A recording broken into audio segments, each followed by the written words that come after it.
What's up? And welcome back to another Humbledad podcast. This week, I have continued to look at the Den of Kings and recap what is going on in the space of men's mental health in this particular section that we're going to review. The question that was asked by Kurt Franklin was, what do women really need to know about how men think, feel, and heal? And from the pressure to be strong to the silent struggles no one sees, this conversation peel back the mask.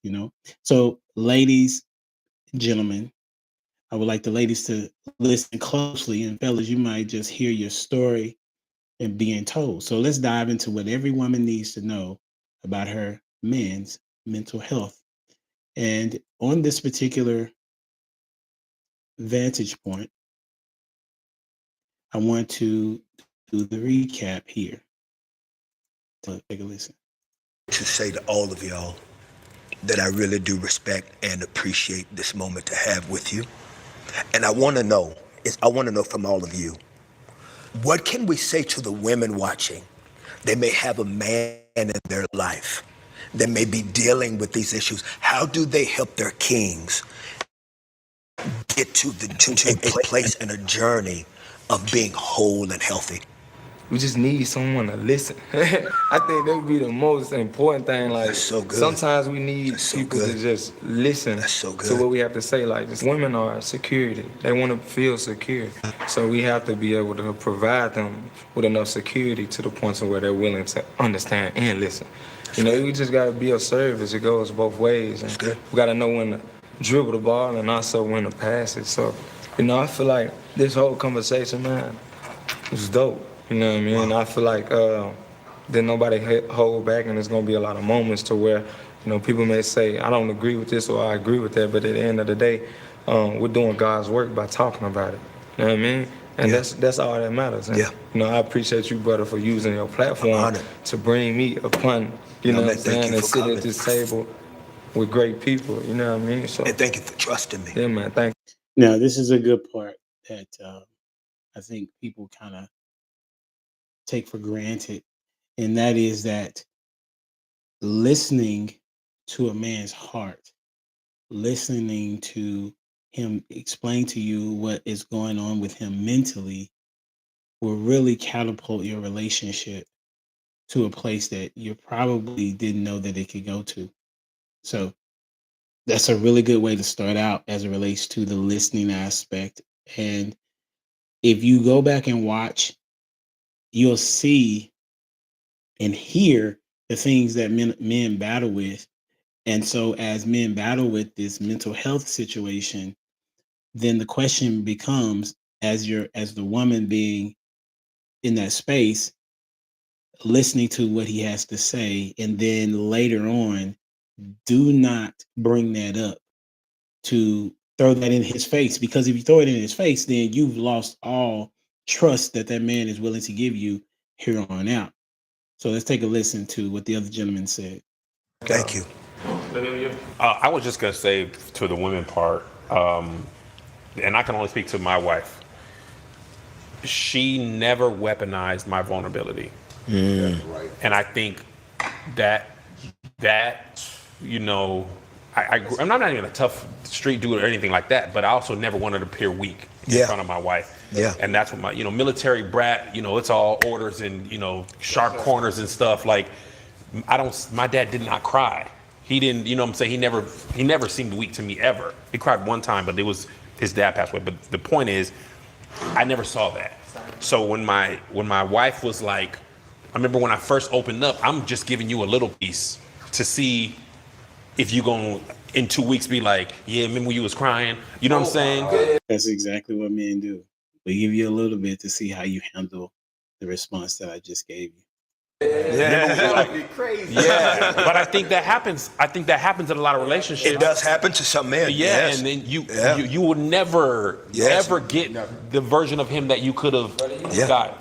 Yeah, and I think my wife, God bless her, she has allowed me, and with each safety, it allowed me to be more vulnerable with her. To now, if she were to ever, to be vulnerable is to leave yourself open to attack. So now I'm so vulnerable with her. She could do irreparable harm. Yeah. If she wanted. Yeah. And that's and because she could and doesn't, we're able to reach a level of love that you can only have if you are truly vulnerable. And she is with me. It's not a one-way street, but I think it's easier for women to be vulnerable, more easy than it is for men. And it hides the intimacy. And it hides the intimacy as well, because you like, and that I said this in another podcast, like people often ask me why I don't cheat. Brother, I'm not getting that. Like, do you understand the value of somebody that you can trust to fall asleep, like just to fall asleep? Like sometimes you can't even fall asleep. They try to, they get pictures of you sleep. Like, what piece could if I can't even fall asleep? If my picture is valuable, like we can't have any trust or relationship if I can't even think about that. If I cannot fall asleep and you take a picture of me just to put it online, what type of trust do we have? But notice that he said exactly what I said prior. If I give you the inner parts of me from a spiritual and a psychological and a mental perspective, and you say, remember when you told me that you used to be cuddled up whenever you cuddled up like a little baby when the situation would happen?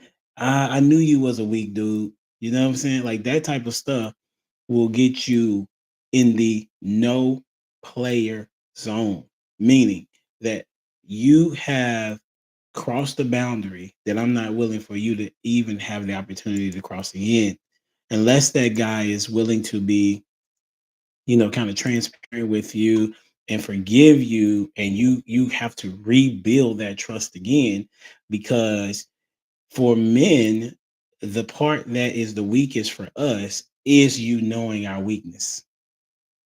Because as Kevon Stage stated, we do not want to appear, well, he doesn't want to appear weak, but men in general don't want to be appear weak, because it's been told to us that we men, what it looks like is a guy that cries, a guy that complains, a guy that struggles.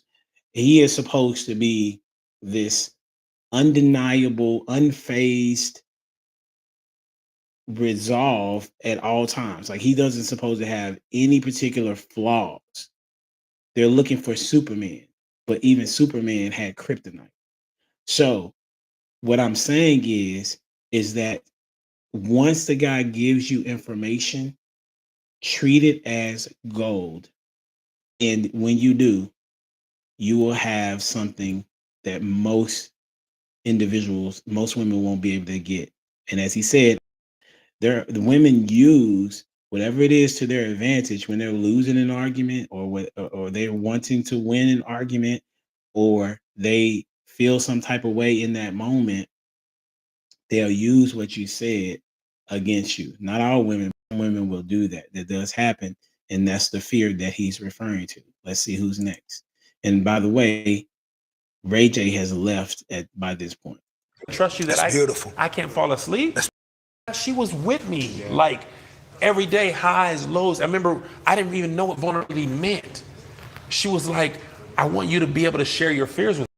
I remember telling her, how can I share my fears with you if I don't share my fears with myself? Wow. I don't face my fears. So I cannot tell you them, because if I acknowledge them, they're now real. Wow. But she, after 10, 15 years of marriage, you needed that to continue to go.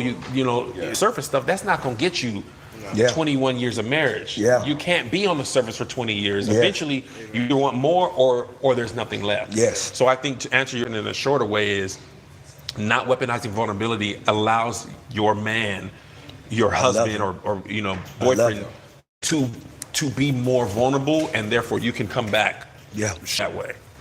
Doc, what about you? I would say. You know what, Doc? I want you to go last. I want you to go. Who didn't go? Did you go? I'll just speak from what. Oh, I've been so happy. I think being present, that's a big thing, and also kind of reflecting back to us what it is they see.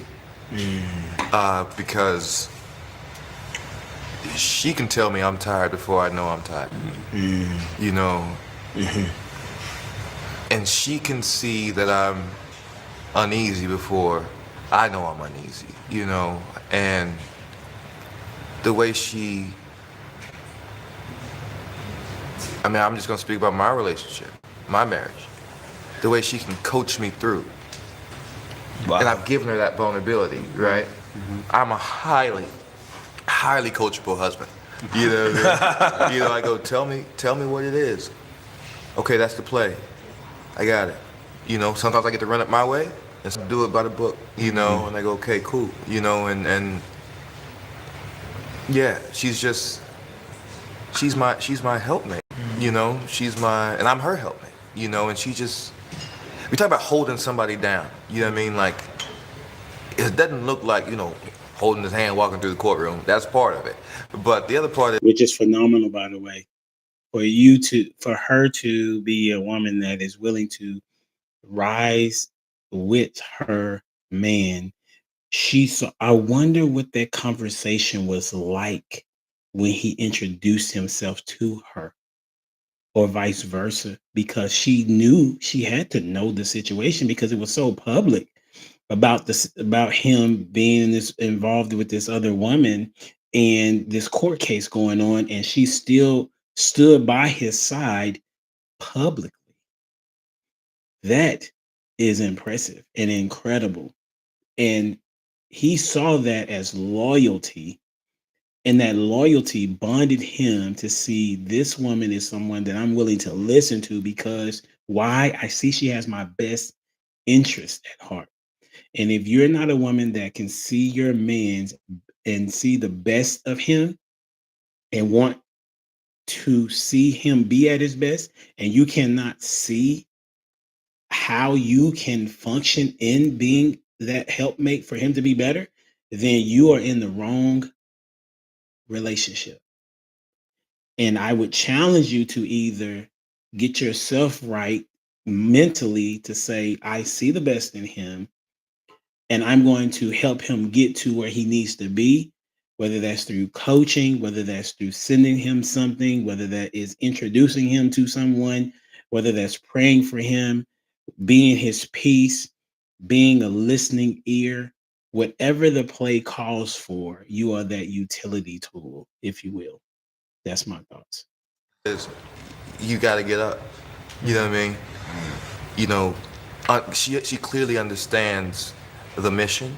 Yeah. And she supports the mission. Yeah. And she pushes the man. And that's good. As men, it's like having a training partner. You're pushing me to be better. Yeah. You know what I mean? And when I fall, you say, okay, I'm all right. Let's go again. Yeah. You know what I mean? Yeah. Can I speak to that real quick? My wife did that to me, and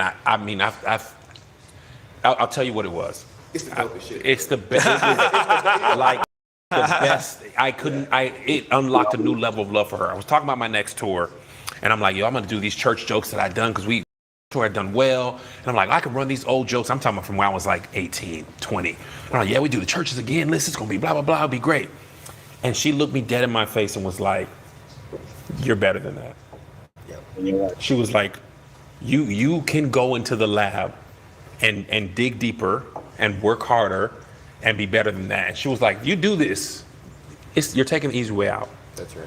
And I was like, how could you say this to me? Like, how could you challenge me this way? And as a creative, I knew way back in my mind when I was thinking of it, this is easy, Kev. But I would never acknowledge that. Right. Mm-hmm. And she looked at me dead and she said, you can be better. And I want you to be better. I've had that tattoo, boy. And I'm like, nobody on earth could ever do that, because nobody even knows those jokes from 20 years ago.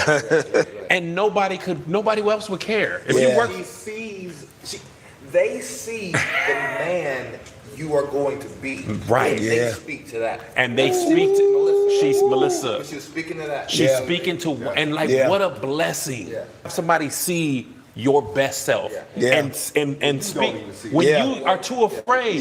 She was like, if it takes you a year of practicing, take the year. and be the best you can be. You remember why you, but win. bro. That's what I'm saying. Like, bro, that's like, and that's why people like why you don't cheat. It's like, bro, I'm not getting that.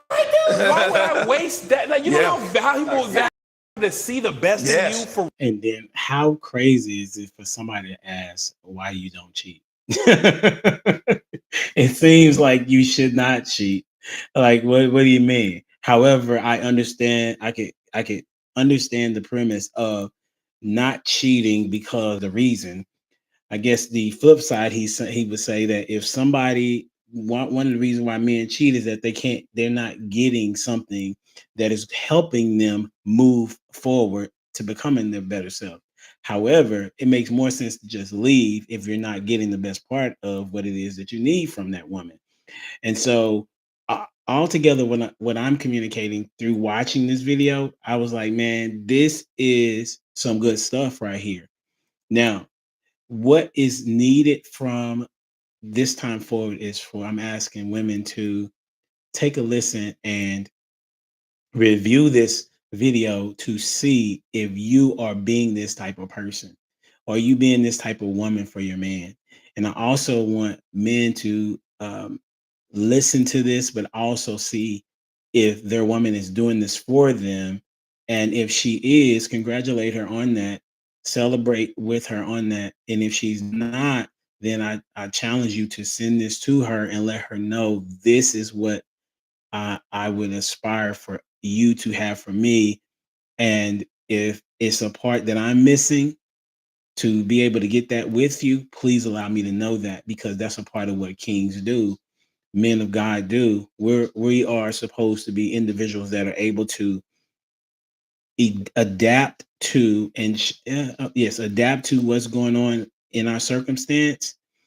But however, we need that partner with us to help us with the adaptation of what's going on. So don't forget to like, share, subscribe to the channel. Also, I have a grief journal that I just wrote. It's called My Grief Journal, my journey through grief, and it's on Amazon. So take a look at that. And also, don't forget to go watch the previous video where I talk about how grown men don't listen. And until next time, we out here. Deuces.